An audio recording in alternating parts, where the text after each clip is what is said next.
ನಮಸ್ಕಾರ. ನಾನು ನಿಮ್ಮ ಡಾಕ್ಟರ್ ಮಧು ಎಲ್ಸೇಫ್ IVF ಸೆಂಟರ್ ಶಿವಮೊಗ್ಗ. ಈಗ ಕಳೆದ 2 ಸಂಚಿಕೆಗಳಲ್ಲಿ ನಾವು ನಿಮ್ಗೆ ಫೈಬ್ರಾಯ್ಡ್ಸ್ ಅಂದ್ರೆ ಕನ್ನಡದಲ್ಲಿ ನಾರುಗಡ್ಡೆಗಳು ಅಂತ ಏನ್ ಹೇಳ್ತೀವಿ ಅದ್ರ ಬಗ್ಗೆ ಮಾಹಿತಿ ಕೊಡ್ತಾ ಇದ್ದಾರೆ ಡಾಕ್ಟರ್ ಜೀವಂತಿ ಅವರು. ಈಗ ಅದ್ರ ಮುಂದುವರೆದ ಭಾಗವಾಗಿ ಏನ್ ಹೇಳಕ್ ಇಷ್ಟಪಡ್ತೀನಿ ಅಂದ್ರೆ, ಈಗ ಸುಮಾರು ಜನ ನನ್ನ OPD ನಾವು ಇವಾಗ ಕುತ್ಕೊಂಡಿದ್ದಾಗ ಸಾಕಷ್ಟು ಜನ ಬಂದು ಕೇಳ್ತಾ ಇರ್ತಾರೆ, ಈಗ ಫೈಬ್ರಾಯ್ಡ್ಸ್ ಸರ್ 1 ಸೆಂಟಿಮೀಟರ್ ಇದೆ, 2 ಸೆಂಟಿಮೀಟರ್ ಇದೆ, ಈ ತರ ಸ್ಕ್ಯಾನಿಂಗ್ ರಿಪೋರ್ಟ್ ಕೊಟ್ಬಿಟ್ಟಿದ್ದಾರೆ, ಏನ್ ಮಾಡೋದಂತ ಈಗ ಸೆಕೆಂಡ್ ಒಪಿನಿಯನ್ಗೆ ಬರ್ತಾ ಇರ್ತಾರೆ.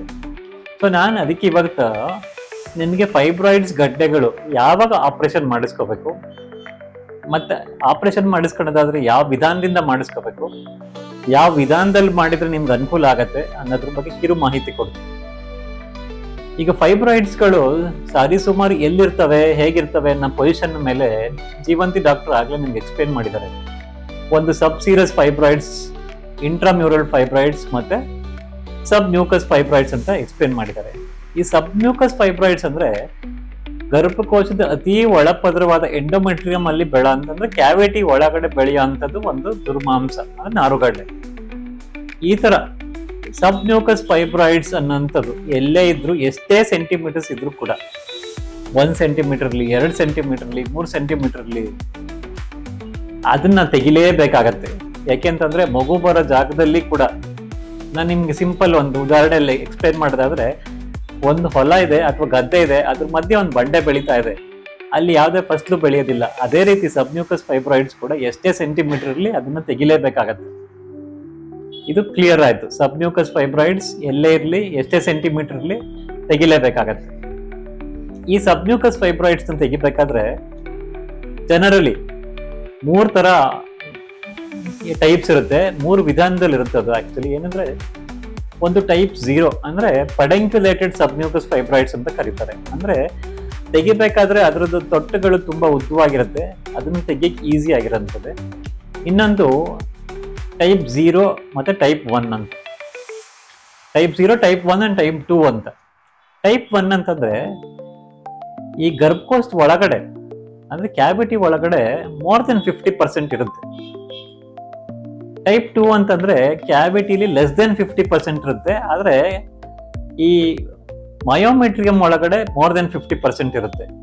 ಸೊ ಈ ತರ ರಿಪೋರ್ಟ್ಸ್ ಬಂತು ಅಂತಂದ್ರೆ ಈ ತರ ವಿಧಾನದಲ್ಲಿ ಏನ್ ಮಾಡ್ತೀವಿ, ಸೊ ಸಬ್ ಮ್ಯೂಕಸ್ ಫೈಬ್ರಾಯ್ಡ್ಸ್ ನಾನು ನಿಮ್ಗೆ ಹೇಳ್ದಾಗೆ ಯಾವುದೇ ವಿಧಾನದಲ್ಲಿ ಇತ್ತು ಅದನ್ನ ತೆಗಿಲೇಬೇಕಾಗತ್ತೆ, ಎಷ್ಟೇ ಸೆಂಟಿಮೀಟರ್ ತೆಗಿಲೇಬೇಕಾಗತ್ತೆ. ಯಾವ ತರ ತೆಗಿಬೇಕು ಅಂತ ಅನ್ನೋದಾದ್ರೆ, ನಾನು ಇದನ್ನ 3 ವಿಧಗಳಲ್ಲಿ ಇರುತ್ತೆ ಅಂತ ಹೇಳಿದೆ. ಟೈಪ್ 0 ಮತ್ತೆ ಟೈಪ್ 1 ಅನ್ನೋಂಥ ಸಬ್ ಮ್ಯೂಕಸ್ ಫೈಬ್ರಾಯ್ಡ್ಸ್ ನ ಹಿಸ್ಟ್ರೋಸ್ಕೋಪಿ ಮುಖಾಂತರ ತೆಗಿಬಹುದು. ನಮ್ಮ ಸೆಂಟ್ರಲ್ಲಿ ನಾವು ಸುಮಾರು ಇವಾಗ 5-6 ವರ್ಷದಲ್ಲಿ 25ಕ್ಕೂ ಮೇಲ್ಪಟ್ಟ ಸಬ್ ಮ್ಯೂಕಸ್ ಫೈಬ್ರಾಯ್ಡ್ಸ್ ನ ಹಿಸ್ಟ್ರೋಸ್ಕೋಪಿ ಮುಖಾಂತರ ತೆಗೆದಿದ್ವಿ. ಆದ್ರೆ ಟೈಪ್ 2 ಅಲ್ಲಿ ಏನಾಗುತ್ತೆ ಅಂತಂದ್ರೆ, ಮೋರ್ ದೆನ್ 50% ಎಂಡೋಮೆಟ್ರಿಯಂ ಒಳಗಡೆ ಇರೋದ್ರಿಂದ,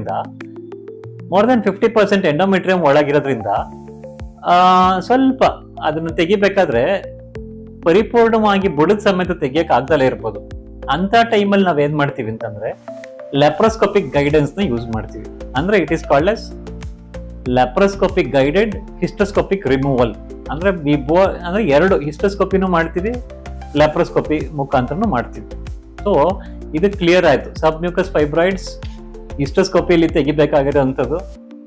ಓಕೆ, 2ನೇ ವಿಧಾನ ಇಂಟ್ರಾಮ್ಯೂರಲ್ ಫೈಬ್ರಾಯ್ಡ್ಸ್ ಅಂತ. ಇದರಲ್ಲೇ ತುಂಬಾ ಕನ್ಫ್ಯೂಷನ್ ಇರೋಂಥದ್ದು. ಈ ಇಂಟ್ರಾಮ್ಯೂರಲ್ ಫೈಬ್ರಾಯ್ಡ್ಸ್ ಅಂತಂದ್ರೆ ಈ ಗರ್ಭಕೋಶದ ನಡುಪದರವಾದ ಮಯೋಮೆಟ್ರಿಯಂ ಅಲ್ಲಿ ಬೆಳೆಯುವಂತ ಗಡ್ಡೆಗಳು.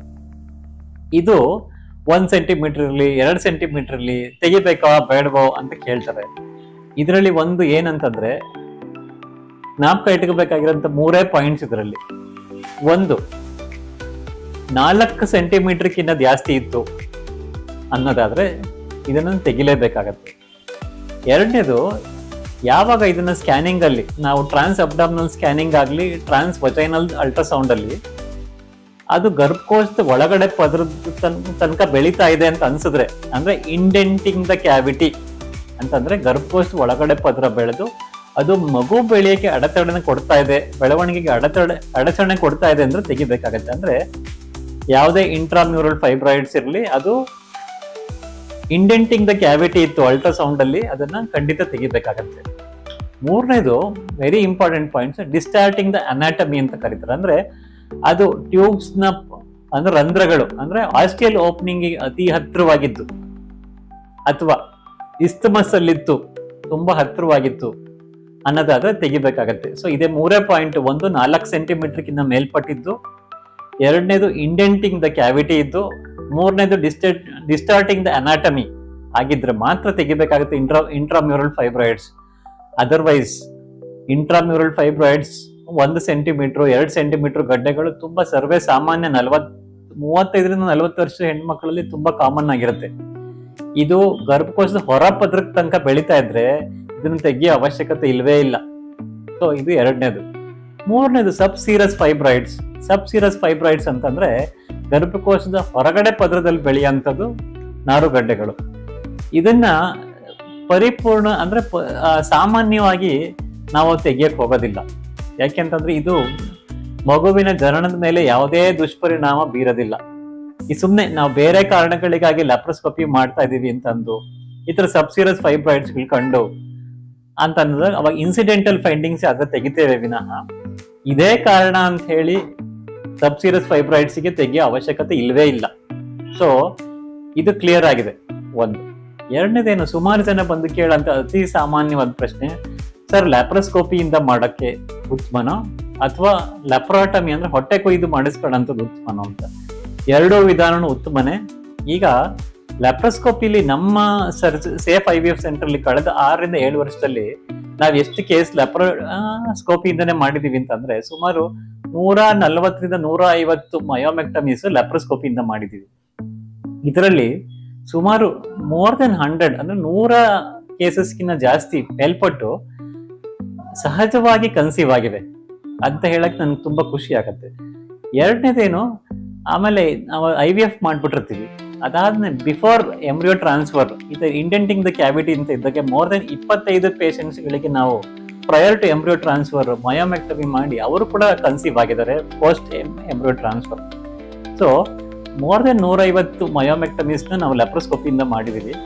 ಸೊ ನಾವ್ ಏನು ವಿಧಾನ ಫಾಲೋ ಮಾಡ್ತೀವಿ ಅಂತಂದ್ರೆ ಲ್ಯಾಪ್ರೋಸ್ಕೋಪಿಯಿಂದ ಮಾಡ್ಬೇಕಾದ್ರೆ ಎಲ್ಲರಿಗೂ ಹೆದರ್ಕೋಣ ಅಂತಿರೋದು ಹೇಗೆ ಸೂಚರ್ ಮಾಡ್ತಾರೆ ಅಂತ. ನಾವು ಅಳವಡಿಸ್ಕೊಂಡಿರೋ ವಿಧಾನ ಅದನ್ನ 3 ಲೇಯರ್ಸ್ ಅಲ್ಲಿ ಸೂಚರ್ ಮಾಡ್ತೀವಿ. ಒಂದು, ಎಂಡೋಮೆಟ್ರಿಯಂಗೆ ಯಾವುದೇ ಡ್ಯಾಮೇಜ್ ಆಗೋದಿಲ್ಲ, ವಿತೌಟ್ ಡ್ಯಾಮೇಜಿಂಗ್ ದ ಎಂಡೋಮೆಟ್ರಿಯಂ ಮಾಡ್ತೀವಿ. ಎರಡನೇದೇನು, ಮಯೋಮೆಟ್ರಿಯಂನ 3 ಲೇಯರ್ಸ್ ಅಲ್ಲಿ ಸೂಚರ್ ಮಾಡ್ತೀವಿ.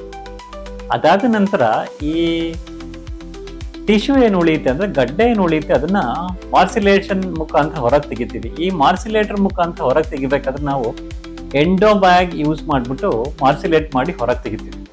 ಸೊ ಲ್ಯಾಪ್ರೋಸ್ಕೋಪಿಲಿ ಮಾಡಿಸ್ಕೋಬೇಕಾಗಿರೋಂಥ ಯಾವುದೇ ಹೆಣ್ಮಕ್ಳು ನೀವು ನಿಮ್ಮ ಸರ್ಜನ್ ಅನ್ನ ಕೇಳಬೇಕಾಗಿರೋಂಥದ್ದು ಅಥವಾ ಕ್ವಾಲಿಟಿ ಕಂಟ್ರೋಲ್ ಚೆಕ್ಕಿಗೆ ಇಟ್ಕೋಬೇಕಾಗಿರೋಂಥದ್ದು, ಒಂದು, ನೀವು ಗರ್ಭಕೋಶನ ಎಂಡೋಮೆಟ್ರಿಯಂನ ಡ್ಯಾಮೇಜ್ ಆಗ್ದಂಗೆ ಮಾಡ್ತಾರ ಅಂತ ಒಂದು.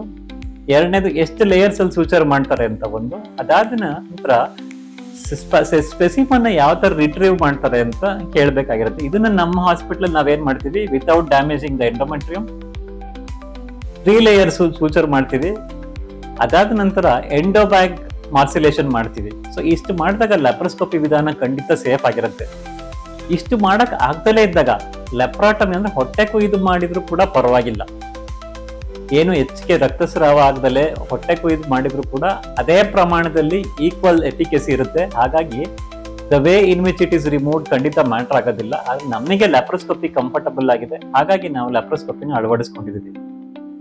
ಮೂರನೇದು ಅತಿ ಸಹಜವಾದ ಪ್ರಶ್ನೆ, ಈ ಮಯೋಮೆಕ್ಟಮೀಸ್ ಎಷ್ಟು ದಿನ ನಾವು ಈಗ ಮಯೋಮೆಕ್ಟಮಿ ಮಾಡಿಸ್ಕೊಂಡು ಎಷ್ಟು ದಿನ ಆದ್ಮೇಲೆ ನಾವು ಕನ್ಸೀವ್ ಆಗ್ಬೋದು ಅಂತ ತುಂಬಾ ಜನ ಕೇಳ್ತಾರೆ. ಹಾಗಾಗಿ ಈ ಟಿಶ್ಯೂ ಹೀಲಿಂಗಿಗೆ generally it takes around 8 to 12 weeks time ಅಂತ ಹೇಳ್ತೀವಿ. ಹಾಗಾಗಿ 12 ವಾರಗಳ ಕಾಲ ಅವ್ರನ್ನ ಸ್ವಲ್ಪ ಪ್ರೆಗ್ನೆನ್ಸಿನ ಅವಾಯ್ಡ್ ಮಾಡಿದ್ರೆ ಖಂಡಿತ ಮಗು ಮಾಡ್ಕೋಬಹುದು. ಅದಕ್ಕಿಂತ ಜಾಸ್ತಿ ಏನು ಬೇಕಾಗೋದಿಲ್ಲ. ಬಿಕಾಸ್ ತುಂಬಾ 3 ಲೇಯರ್ ಇಂದ ಸೂಚರ್ ಮಾಡೋದ್ರಿಂದ ಅದಾದ್ಮೇಲೆ ಅವರು ನ್ಯಾಚುರಲಿ ಕನ್ಸೀವ್ ಆಗ್ತಾರೆ.